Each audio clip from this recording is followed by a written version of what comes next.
आइए, छत्तीसगढ़ के लिए जो समाचारों की कड़ी हमने शुरू की थी, डिकोडिंग छत्तीसगढ़, ये वो पहल है और इसे हम जारी रख रहे हैं। 24 से लेकर 26 सितंबर तक के समाचार मैं आपके सामने लेकर हाजिर हूँ। मेरा नाम शेखर है, मैं नॉलेज हब चलाता हूँ रायगढ़ छत्तीसगढ़ में। आइए शुरुआत करते हैं। छत्तीसगढ़ की छात्रा है और उनको कौशल दीक्षांत सम्मान जो है वो प्राप्त होगा। भिलाई ITI में अध्ययनरत हैं और हाल फिलहाल में राष्ट्रीय स्तर पर एक प्रतियोगिता हुई, स्टेनोग्राफी एंड सेक्रेटरियल परीक्षा, इसमें वो देश में पहले स्थान पर रही। हाँ, स्टेनोग्राफी में, हिंदी में वो भी। तो ये है वो छात्रा जिनको ये सम्मान मिलेगा और इनको सम्मानित करेंगे प्रधानमंत्री नरेंद्र मोदी। चौथे कौशल दीक्षांत समारोह के भीतर ये सम्मान मिलेगा। इनका नाम क्या है? तो उमा नाम है, ये आप याद रख सकते हैं। तो ये उमा जी हैं और याद रखिएगा स्टेनोग्राफी में देश में टॉप रैंक। आइए अगली न्यूज पर आते हैं। अगली न्यूज है, छत्तीसगढ़ राज्य निर्वाचन आयोग को फाइनली सम्मान मिला है और अच्छे चुनाव के लिए मिला है। क्या चुनाव हुआ? तो देखिए, हमारे जो नगरीय निकाय के चुनाव है और ग्रामीण क्षेत्र के चुनाव यानी ग्राम पंचायत स्तर के चुनाव और नगरीय चुनाव एक साथ कंडक्ट कराने और सफलतापूर्वक कंडक्ट कराने के लिए सम्मान मिल रहा है। एक्सीलेंट मैनेजमेंट के लिए अंतर्राष्ट्रीय award, international centre for parliamentary studies नाम की संस्था जो है वो इन्हें सम्मानित करेगी। बोत्सवाना की राजधानी गैब्रोन में इन्हें यह सम्मान मिलने वाला है और मैं आपको बताया क्यों, वो आप याद रखिएगा। अब आते हैं नरी पानी सिंचाई परियोजना। देखिए, बड़ी इंटरेस्टिंग परियोजना है और आपको ये पढ़ना ही चाहिए। जब आप बस्तर जिले की बात करते हैं तो बस्तर जिले में आपको सिर्फ और सिर्फ एक सिंचाई परियोजना मिलती है। कौन सी सिंचाई परियोजना? उसका नाम है कोसार टेड़ा। बहुत सारी किताबों में कोसार टेड़ा परियोजना को सीधा इंद्रावती लिख दिया है, जो कि गलत है। इंद्रावती की एक सहायक नदी है नारंगी नदी, जो कुंडा गांव के तरफ से बह करके आती है, केशकाल की जीवन रेखा कहलाती है, माकड़ी नाम की पहाड़ी से निकलती है, पर ये उस पर भी नहीं बना है। ये थोड़ा जटिल हो जा रहा है ना। उसकी भी एक सहायक नदी है, सहायक नदी का नाम है मार्कंडी। हाल फिलहाल में इस पर लेकर के एक प्रश्न भी आया था और उसे मकरंद नदी लिख दिया था। पता नहीं कौन पेपर बनाता है और क्या ही मजाक चल रहा होता है। मार्कंडी है तो मार्कंडी कहिए ना। मार्कंडी नदी वो है जो मार्कंडेय ऋषि के आश्रम के परिसर से होकर बहती थी। कुंडा गांव में ये पड़ता है और उसके बाद ये नदी बहती हुई नीचे आती है बस्तर की तरफ। वहीं बस्तर पर कोसार टेड़ा परियोजना बनाई गई थी। ये एकमात्र परियोजना है बस्तर जिले के लिए सिंचाई संसाधन को यदि देखा जाए तो। अब बस्तर में एक नई परियोजना प्रपोज हुई है और वह है नरी पानी सिंचाई परियोजना। इसी नाम के एक नाले पर इसको बनाया जाएगा। बस्तर के लोहड़ी गुंडा, जो कि कभी बस्तर की राजधानी क्षेत्र भी रही, इसी पर लेकर के प्रवीर चंद्र भंजदेव की किताब भी है लोहड़ी गुंडा को लेकर के ही। तो वहां अल्नार घाट है, उसके पास नरी पानी नाले पर यह परियोजना बनाई जाएगी। होपफुली इस परियोजना के बनने के बाद बस्तर को यह लाभ होगा कि बस्तर भी अन्य जिलों की तरह दोहरी फसल ले पाएगा, वरना वो केवल मानसून आधारित फसल तक सीमित रह जाता है। तो ये फायदा पहुंचे, इसी उम्मीद के साथ हम तो यही चाहेंगे कि ये परियोजना जल्द से जल्द पूरी हो। एक और परियोजना है जिसको लेकर अक्सर बात होती है और वो है बोधघाट परियोजना।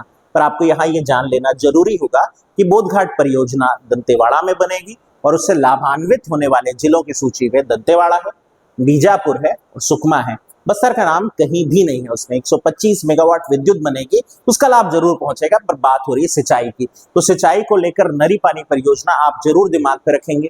कोसार टेड़ा परियोजना याद रखेंगे और भूलेंगे नहीं कि मार्कंडेय नदी पर है। ये अपडेट मैं आपको बता दे रहा हूँ। किताबें आपको भ्रमित कर सकती हैं, न्यूज़पेपर पढ़िए, आर्टिकल्स पढ़िए, आपको बेहतर जानकारी मिलेगी।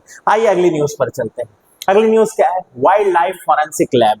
भारत में बहुत गिनी चुनी लैब है ऐसी। हम छत्तीसगढ़ वाले हैदराबाद स्थित वाइल्ड लाइफ फॉरेंसिक लैब पर निर्भर हैं। यदि यहाँ किसी भी पशु की मौत हो जाती है तो हम उसके विसरा जांच मतलब क्या है, उसके अस्थियों की जांच को लेकर के काफी टेंस्ड हो जाते हैं और उसके लिए हमें हैदराबाद भेजना पड़ता है। वहां से लैब रिपोर्ट आने में देर लगती है, तब तक मामला ठंडा हो चुका रहता है। ये क्या ही बेहतर होगा कि सब कुछ यही हो सके। बस इसीलिए वाइल्ड लाइफ फॉरेंसिक लैब जो है वो दुर्ग के अंजोरा में बनाने का प्रस्ताव दिया गया है।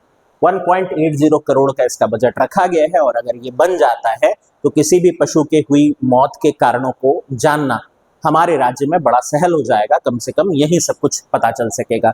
यदि कोई महामारी फैल रही है पशुओं में तो उसके बारे में भी पहले ही जानकारी लग सकेगी, ताकि हम अन्य पशुओं को बचा सके। तो देखिए, एक छोटी सी पहल होगी पर कितना महत्व रखेगी। आइए अगली न्यूज पर आते हैं। अगली न्यूज क्या है, चित्रोत्पला फिल्म सिटी, बहुत दिन से अनाउंस हो रहा है, लगातार हो रहा है, अब इस पे फाइनली काम हो रहा है, ये भी बात सुनने में आई है। माना तूता क्षेत्र जो है, माना वही क्षेत्र है जहां हमारा हवाई अड्डा मौजूद है। हाँ, स्वामी विवेकानंद अंतर्राष्ट्रीय, राष्ट्रीय अंतर्राष्ट्रीय नहीं बना है, मैं चाहता हूँ बन जाए, इसलिए हर बार अंतर्राष्ट्रीय कह देता हूँ। तो वो 70 एकड़ में इसको तैयार किया जाएगा, चित्रोत्पला फिल्म सिटी जो है हमारी। और जैसे रामोजी राव फिल्म सिटी है हैदराबाद वाली, उसी तर्ज पे हम चाहते हैं कि कोई बढ़िया एक इंफ्रास्ट्रक्चर तैयार हो और छत्तीसगढ़ में भी काफी सारी फिल्में बने। वैसे कुछ वेब सीरीज अभी भी बन रही है, हाल फिलहाल में Z5 पे एक वेब सीरीज चल रही है, उसका नाम है जनावर। हाँ, एक तमिल वेब सीरीज की वो एडॉप्टेशन है, बट हाँ छत्तीसगढ़ के बैकड्रॉप पे बनाई गई है। उसमें छत्तीसगढ़ी कुछ लोग बड़े अच्छा बोल रहे हैं, बड़ा बढ़िया किरदार छत्तीसगढ़ी लोकल किरदार भी है उसमें। लेकिन बलौदा बाजार में शूट हुई है, तो बलौदा बाजार वाले अगर आप हैं तो उसकी जगह देख करके मुझे कम से कम जरा ये तो बताइए कि आप बलौदा बाजार की कौन कौन सी जगहों पे उसकी शूटिंग की गई। बड़ी ही खूबसूरती से उसको फिल्माया गया है, और हाँ आसपास एक बड़े से बरगद पेड़ को वहां भी दिखाया गया है। आप बताइए पहचान करके वो कौन सी जगह है, अगर आप बलौदा बाजार के रहने वाले हैं तो। खैर मुद्दे पर आते हैं, 400 करोड़ रुपए का प्रोजेक्ट है, PPP मॉडल पर बनेगा। क्या होता है PPP model? Public private partnership, यानी निजी क्षेत्र भी है, सामाजिक क्षेत्र भी है, दोनों के सम्मिलित योगदान से तैयार तो करेगा निजी कंपनी नहीं, बट सरकारी कंपनियां, सरकारी जो है पैसा भी लगेगा। इसमें 150 करोड़ रुपए जो है वो राज्य देगा और 250 करोड़ जो है वो केंद्र सरकार देगी, ऐसा कहा जा रहा है। तो इसमें नाम क्यों रखा गया चित्रोत्पला फिल्म सिटी, ये भी आपके मन में आ सकता है। हमारी जो महानदी है उसका प्राचीन नाम होता था चित्रोत्पला, इसी कारण यह नाम रखने का प्रस्ताव दिया गया। आइए अगले समाचार पर आते हैं। अमिता श्रीवास, ये है अमिता श्रीवास जी, माउंट किलिमंजारो की चोटी पर चढ़ने वाली छत्तीसगढ़ की पहली पर्वतारोही के रूप में आमतौर पर इनका परिचय दिया जाता है, पर अभी हाल में इनके हिस्से एक नई उपलब्धि आई है। लेह स्थित KY2 चोटी जो 6250 मीटर की ऊंचाई पर है, उस पर सफलतापूर्वक चढ़ने में सफल रही। इनका अगला जो लक्ष्य है वो ऑफकोर्स माउंट एवरेस्ट है। अन्य पर्वतारोहियों के समान ये भी बहुत दिनों से उसको टारगेट कर रही हैं। मैं पर्सनली इसलिए भी कह सकता हूँ कि मेरी फेसबुक फ्रेंड भी है और हम साझा भी करते हैं एक ही प्लेटफॉर्म, तो मुझे इनके बारे में जानने का मौका मिलता है, इनके प्रयासों के बारे में जानने का मौका मिलता है। अरावली के क्षेत्र में इनके द्वारा किए जा रहे प्रयास, लगातार हिमालयन बेस कैंप में इनके किए जा रहे प्रयास जो है उनसे मैं अपडेट होता रहता हूँ। हमारी तो शुभकामनाएं हैं कि ये माउंट एवरेस्ट विजय करें, और हाँ हमारे यहाँ माउंट एवरेस्ट जीतने वाले महिलाओं की सूची में इनका भी नाम जुड़े। जांजगीर चांपा की रहने वाली हैं, आंगनबाड़ी कार्यकर्ता हैं, तो जज्बा कम नहीं है, तो ध्यान रखेंगे। अमिता श्रीवास जांजगीर चांपा की पर्वतारोही। अब आते हैं best sericulture state award Chhattisgarh को। अब ये तो कोई रहस्य नहीं है कि छत्तीसगढ़ जो है रेशम उत्पादन के लिए जाना जाता है, और हमको बेस्ट सेरिकल्चर अवार्ड जो है वो मिलना जायज भी था। तो देखेंगे केंद्रीय रेशम बोर्ड जो है इसको प्रदान किया। बेंगलुरु, जहां रेशम बोर्ड का स्थापना दिवस समारोह मनाया जा रहा था, वहीं घोषित किया गया कि छत्तीसगढ़ जो है बेस्ट सेरिकल्चर स्टेट है और सर्वश्रेष्ठ जिला चुना गया। मेरा अपना जिला, तो मेरे लिए तो गर्व की बात है। रायगढ़ जिला सेरिकल्चर में उत्कृष्ट जिला सम्मान प्राप्त किया। उत्कृष्ट कृषक की यदि बात करें तो वो भी मेरे जिले का ही है, ललित गुप्ता जी उनका नाम है, तमनार के हैं, रायगढ़ जिले में आते हैं, वहाँ के रहने वाले। तो बधाई रायगढ़ को, बधाई छत्तीसगढ़ को। सेरिकल्चर क्षेत्र में उत्कृष्ट जिला रायगढ़, उत्कृष्ट राज्य छत्तीसगढ़ और उत्कृष्ट कृषक ललित गुप्ता जी। ठीक है, चलिए फिर आते हैं जल संचय जन भागीदारी 2025। इसकी भी घोषणा हुई।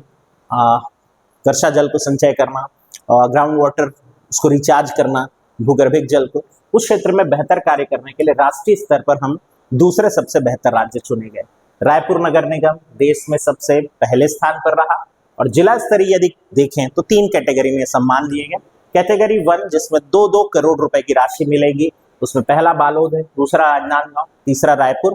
कैटेगरी 2 जो है जिसमें 1 करोड़ रुपए प्रति जिले मिलेंगे, उसमें महासमुंद, बलौदा बाजार और फिर गरियाबंद है। और कैटेगरी 3 जिसमें 25 लाख प्रति जिले मिलेंगे, उसमें बिलासपुर है, मेरा अपना जिला रायगढ़ है, बलरामपुर है, धमतरी है, सूरजपुर है और दुर्ग है। तो ये याद रखेंगे जल रिचार्ज को लेकर के। आइए अगली न्यूज पर आते हैं। कुछ वन लाइनर है। रामगढ़ की पहाड़ी काफी चर्चा में है। रामगढ़ की पहाड़ी का एक समृद्ध इतिहास रहा है, फिर चाहे वो अशोक के अभिलेखों की बात करें, चाहे श्री राम जी के आगमन की बात करें और वहां सीता बेंगरा और लक्ष्मण बेंगरा जैसी गुफाओं की बात करें, या फिर हम बात करें कवि कालिदास के वहां आकर के मेघदूतम लिखने की, वो इतिहास का एक अभिन्न हिस्सा रहा है। पर अभी हाल फिलहाल के दिनों में एक परियोजना चल रही है, केते एक्सटेंशन प्रोजेक्ट, जो कोल परियोजना है, अदानी ग्रुप जिसको ऑपरेट कर रहा है। लगातार होने वाली ब्लास्टिंग के कारण रामगढ़ की पहाड़ी में दरार आ रही है और इसको लेकर के चिंता जताई गई है स्थानीय जो पूर्व सांसद विधायक जो हैं उन सब के द्वारा, और ये मामला अब केंद्रीय पर्यावरण मंत्रालय के पास पहुंचा है। होपफुली इस पर कुछ बेहतर रिजल्ट निकले, क्योंकि रामगढ़ हमारी धरोहर है, ये आपको याद रखना है। चलिए, इसके बाद है विकासशील IAS है, और अब इन्हें छत्तीसगढ़ का 13वां मुख्य सचिव फाइनली नियुक्त कर दिया गया। अमिताभ जैन का ये स्थान लेंगे। अमिताभ जैन 4 साल 10 माह इस पद पर रहे। ये किसी भी मुख्य सचिव द्वारा छत्तीसगढ़ में बिताया गया सबसे लंबा कार्यकाल है, तो वो भी याद रखेंगे। अमिताभ जैन भी रिकॉर्ड बना करके गए हैं और अब विकासशील जो है वह पद संभालेंगे। फिर झोझा जलप्रपात है, गौरेला पेंड्रा मरवाही में पड़ता है। ये एक चर्चित जलप्रपात है। हाल ही में यहाँ एक अफवाह फैल गई या कौन जाने क्या है, बट खुदाई में दुर्गा की मूर्ति निकल आई है बोले, और बहुत सारे ग्रामीण वहां जमा हो गए। इस कारण से झोझा जलप्रपात चर्चा में आ गया। और हमारा क्या उद्देश्य है? हमारा उद्देश्य तो बस यही है ना कि छोटी छोटी अपडेट नज़र से छूटनी नहीं चाहिए, क्योंकि आपको अपडेट मिलते रहना चाहिए। ऐसे ही अपडेट लेकर के मैं आपसे मिलता रहूंगा, इसी वादे के साथ। मिलते हैं अगले दिन के समाचारों में। ध्यान से सुनने के लिए आपका बहुत बहुत धन्यवाद। मेरा नाम शेखर है, मैं नॉलेज हब चलाता हूँ रायगढ़ छत्तीसगढ़ में, भूलिएगा नहीं। चलिए, मिलते हैं।